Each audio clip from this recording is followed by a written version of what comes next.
There's a wall of earth in Ohio that is aimed at the moon. Not at the moon generally, not at the place the moon happens to be tonight. It is aimed at a specific point on the horizon, a point the moon only reaches once every 18 years and 7 months. The wall is about 5 feet high. It runs for roughly 550 feet. It is one of 8, arranged in an octagon that encloses 50 acres of ground. And attached to that octagon is a near-perfect circle, 1,054 feet across. It was built roughly 2,000 years ago by people who left no writing, no inscriptions, no name we can pronounce. We call them the Hopewell, but that isn't what they called themselves. It's the surname of a 19th century farmer who owned land where some of their artifacts were dug up.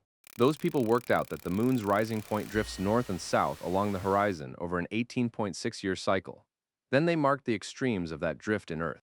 To notice the pattern at all, somebody had to watch the horizon for nearly 2 decades, to be confident of it, longer to build to it, longer still. For 130 years after the site was first properly surveyed, nobody noticed what it was pointing at. Surveyors mapped it, archaeologists excavated near it. A golf course was built on top of it and operated for over a century. And the whole time, the walls were aimed exactly where they had always been aimed. Newark, Ohio is about 40 miles east of Columbus. It's an ordinary American town, founded 1802. When the first European settlers arrived, 2 years before the town existed, they walked into something they had no framework for. Spread across more than 4 square miles of the valley floor, between Raccoon Creek and the South Fork of the Licking River, was a complex of geometric earthen walls. Circles, squares, an octagon, an ellipse, connected to each other by parallel embankments running for miles across the landscape. Not heaps, not defensive works. Geometry. The largest surviving pieces are the ones you can still visit today. The Great Circle is about 1,200 feet across. Its walls stand around 8 feet high, and on the inside of the wall there is a ditch roughly 5 feet deep. That detail matters, and we'll come back to it. At the center sits a low mound shaped from above, something like a bird. The octagon encloses 50 acres, 8 walls, each around 550 feet long. At each of the 8 corners, there's an opening, and set just inside each opening, blocking the direct line of sight, a small mound. Attached to the octagon by a short avenue of parallel walls is the observatory circle.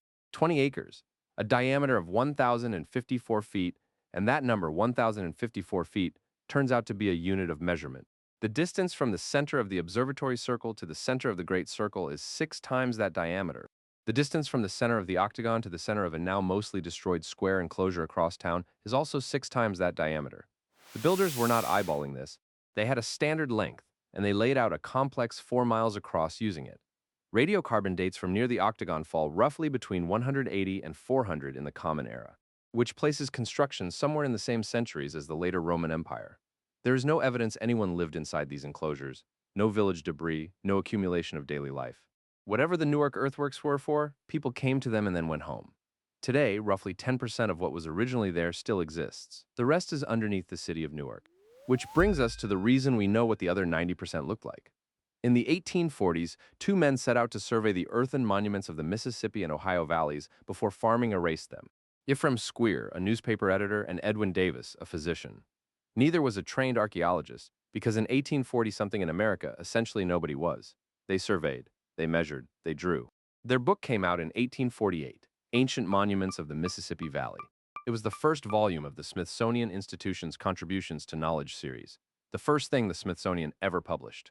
Their map of Newark shows the full complex. The Great Circle, the octagon and its circle, the square, the ellipse, and the long parallel walls linking them, running out across the valley. Squeer and Davis got things wrong. Later surveyors corrected them, sometimes substantially. But they were there, with instruments before the plows and the streets and the houses. So when you look at their Newark map, you're looking at something that no longer exists on the ground. The walls they drew are under parking lots now, the ellipse is gone, most of the connecting avenues are gone. The document outlived the monument, and there is one feature on that map worth flagging, because it's still argued about. Running southwest out of the Newark complex, Squeer and Davis recorded a set of parallel walls, 2 embankments about 200 feet apart, heading off toward the horizon. In the 1990s, archaeologist Bradley Lepper proposed that these walls were the beginning of a road, a ceremonial road, running roughly 60 miles southwest to another major earthwork complex near Chillicothe. Some evidence supports segments of it, old aerial photographs, surviving fragments. Some archaeologists think the case is overstated. It has not been demonstrated end to end, and you should file it under argued about, not established, but hold the idea, because it's the right shape for what comes later. These sites may not have been isolated. They may have been nodes. Now, before we get to what the octagon is actually aimed at, we have to deal with something else that came out of the ground at Newark. Because if you go looking for information about this site, you will find it, and you should know what it is. In June of 1860, a Newark surveyor named David Wyrick was digging in a shallow pit near the Octagon earthworks. He pulled out a small carved stone about 6 inches long, inscribed on four faces. The inscription was in Hebrew. Wyrick was, by his own account, interested in the question of who built the mounds. 19th century America was consumed by that question, and by a specific answer that a lot of people wanted to be true, that the mounds were the work of a lost tribe of Israel or some other old world people. Anyone, essentially, except the ancestors of the Native Americans who were being removed from that same land at that same time. Wyrick's stone appeared to be evidence. Charles Whittlesey, one of Ohio's leading investigators of the earthworks, examined it almost immediately. His verdict was blunt. The stone had been found near the surface, not deep. The letterforms were modern in character, and local Freemasons looked at the object and recognized the shape. It resembled a Masonic keystone.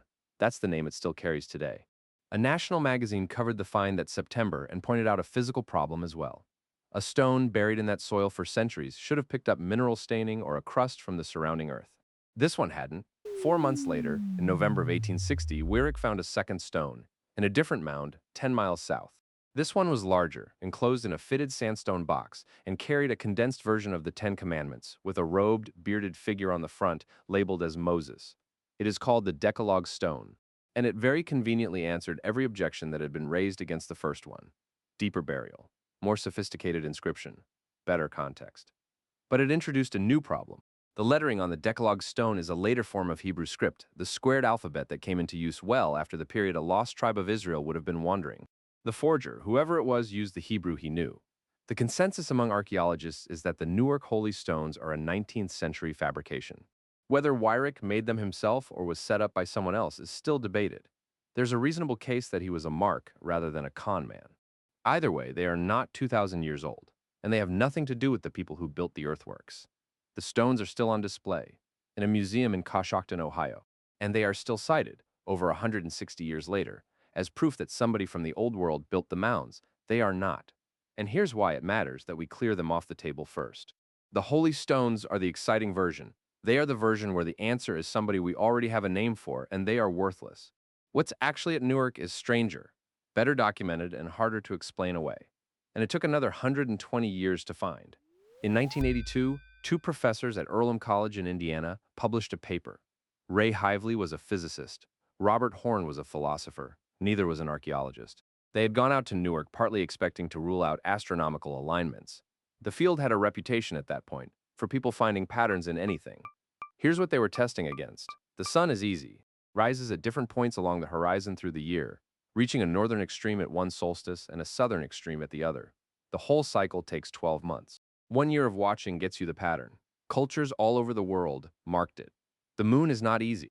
The moon's rising point also swings north and south, but it does the full swing every month, and the limits of that swing themselves drift over a longer period. That longer period is 18.6 years. At one end of it, the moon rises further north and further south than it ever does otherwise. At the other end, its range is at its narrowest. Astronomers call the extremes lunar standstills. So, to find this pattern, you cannot watch for a year. You have to watch the horizon night after night for the better part of 2 decades and then keep watching through a second cycle to confirm that what you saw was a cycle and not a drift. That is longer than a large fraction of the population of a 2,000-year-old society would live as adults. The people who noticed the pattern were plausibly not the people who finished the measurement, and neither group was necessarily the people who built the wall. What Hively and Horn found is that the octagon's principal axis, the line running through the avenue from the observatory circle out through the far side of the octagon, points at the northernmost rising of the moon at the major standstill. And it doesn't stop there. Sightlines within the earthwork mark all 8 of the moon's extreme rise and set positions across the cycle. Their first reaction, and the correct one, was this could be coincidence. Any octagon has 8 walls pointing in 8 directions, pointed at random, and something will line up with something. So in 2006, they published the statistics. They ran a computer simulation generating over 10 billion randomly oriented octagons and counted how many produced this many astronomically meaningful alignments by chance. Under the assumptions most generous to coincidence, they put the odds at roughly 1 in 1,000. Under assumptions they considered more realistic, roughly 1 in 40 million.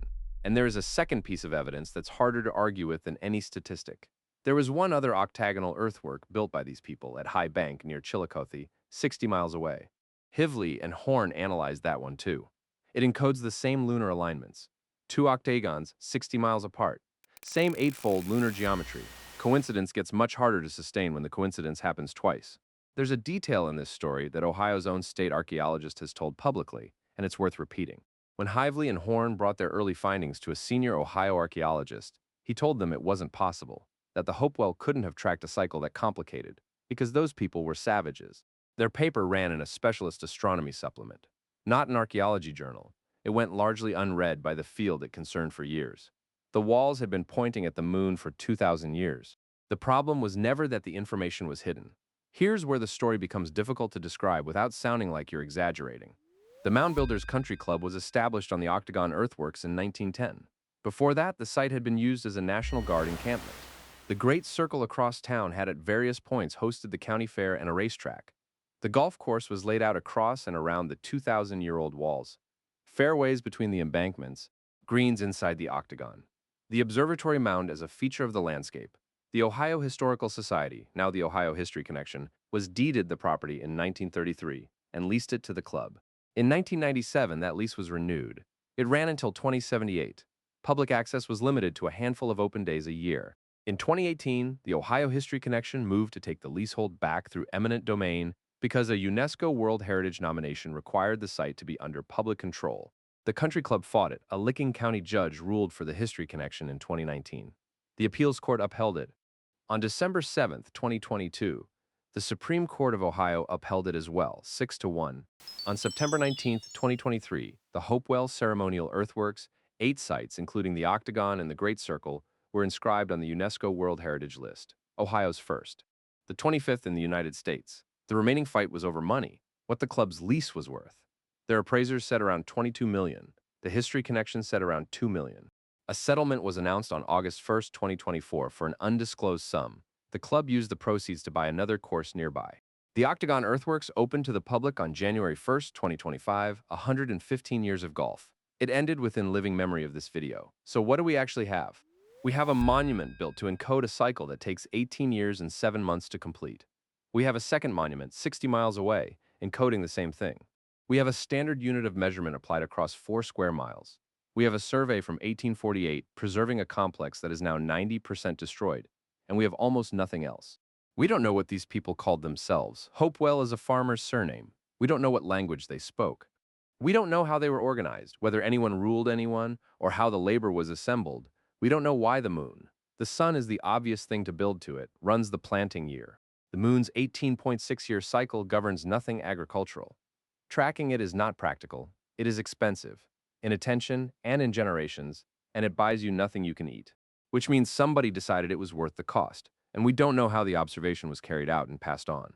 20 years of horizon watching recorded somehow, in memory, in speech, in something we haven't recognized as a record, and then handed to people who hadn't been born when it started, accurately enough that they could survey a 50-acre octagon to it. That's not a mystery about Earth moving. Moving Earth is the part we can measure. The part we cannot reconstruct is the part that happened before anyone picked up a basket. Whatever system let a piece of information survive intact across more time than most of the observers had. Then, somewhere around 1,500 years ago, the construction stops across the whole region. The earthworks are not destroyed or abandoned in any violent sense. People simply stopped building them. The Newark earthworks were never lost. They were surveyed in the 1840s, published by the Smithsonian, fenced, farmed around, camped on, and golfed across. They were sitting there the whole time, pointed at the moon, waiting for someone to check. The Octagon is open now. You can walk it. The next major lunar standstill, the point in the cycle the whole thing was built to mark, is due again in the 2040s. The walls will still be aimed at it. Here's what I keep coming back to, and I'd like to know what you think. Watching a horizon for 18 years produces nothing you can hold. No harvest, no wall, nothing you could show a skeptic at the end of year 12. Whoever started that observation almost certainly did not live to see anyone act on it. So what would make a society fund that? What has to be true about a people for them to commit 2 decades of attention to a measurement whose only product is a direction? Tell me in the comments. I read them. If you want more of these traditions and records that don't line up, and the gap in between, subscribe. There's another one on the way.